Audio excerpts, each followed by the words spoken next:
Syed, Nathan, Wilfredo, Emily, Adriana, Kosh. Happy Monday. Actually, I lied. Happy Tuesday. Week number two. I'm actually recording this Monday. So we're going to go ahead and begin and move forward into today's PowerPoint. So as you guys remember, last week I taught you about a standard algorithm multiplying 3-digit, 2-digit, 4-digit numbers by one number. Today what we're going to do is we're going to go back to a 2-digit by 2-digit problem, and that's 2 digits times 2 digits. We're going to use a standard algorithm and an area model, and I think now that you have a little more experience with the standard algorithm, you can see how the area model worked out. So I do have some links for you to practice, but I also want to model.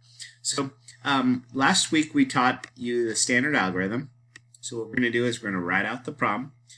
36, that's 3 10 6 ones, times 27.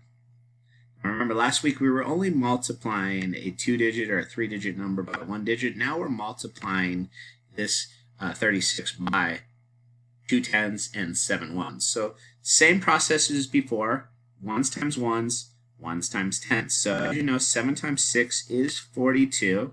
So the 4 10s are going to go above the 3 10s, and then it's 7 times 3, which is 7 times 30, so that's 210, and then plus 40 is 250. So 7 times 3 is 21, plus the 4 is 25. Okay? And that's 25 tenths, so that's 250, and that's 252. Now, you're probably wondering, why am I putting a 0 here? Well, as you can see, this is not 2 ones, this is 2 10s. So 2 10s is 20 times 6. Think about that. 20 times 6 is 120. So what we want to do is we want to go 2 times 6.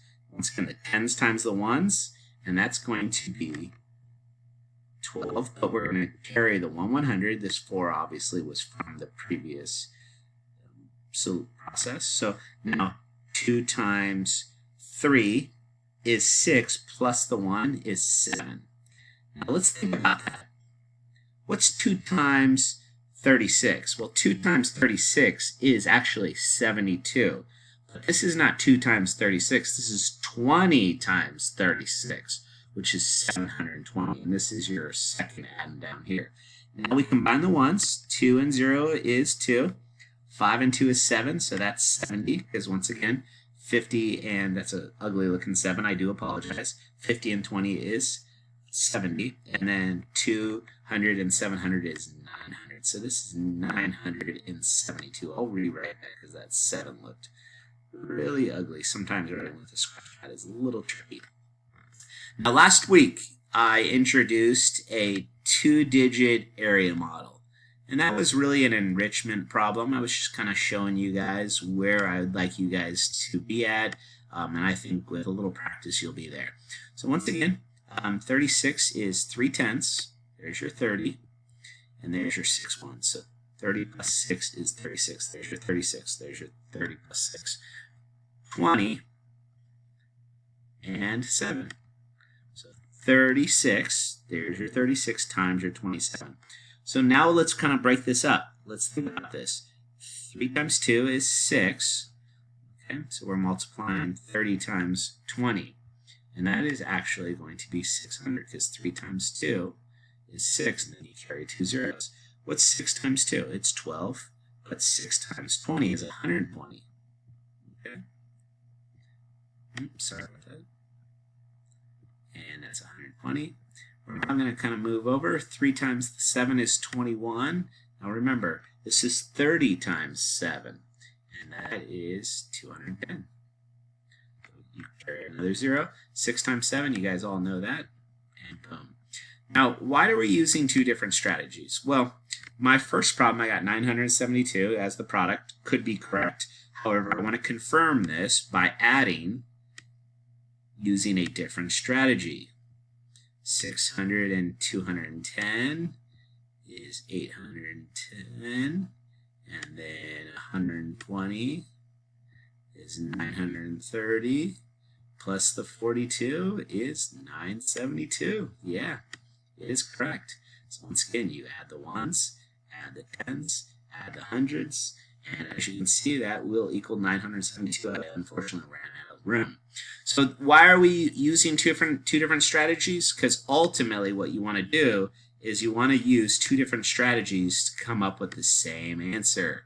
And as you can see, I got the same answer using two different strategies. So I don't think I'm going to do this problem only because I think I'll run out of time. But once again, I'll set everything up for you, and I'll kind of just walk you through the algorithm. You have not had as much practice. I'm going to use a different colored marker. So once again, it is 1s times 1s, so the 7 times the 6, and then the 7 times the 30. So here's what it would look like. 7 times the 6, and then 7 times the 30. And a lot of kids just think this, really all you need to know is 7 times 3, which is 21, but really it is not 3 1s, it's 3 10s. And then we're going to come over here, I'm going to use a different color. This is 2 times 6, but it's really not 2 1s, it's 20. So remember, with the second partial addend, you want to have a 0 here. That's something that you will have to memorize. Some kids will make a little mark, or they'll put an X, but just remember that is a 0. You need to start in the tens place there. And the reason why is because this is 2 10s times 1s. 2 10s times 6 1s is 120. So 2 times 6, but remember, it's not really 2 times 6, it's actually 20 times 6. And then the 2 times the 3, it is really not 2 times 3, it's actually 20 times 30. Okay?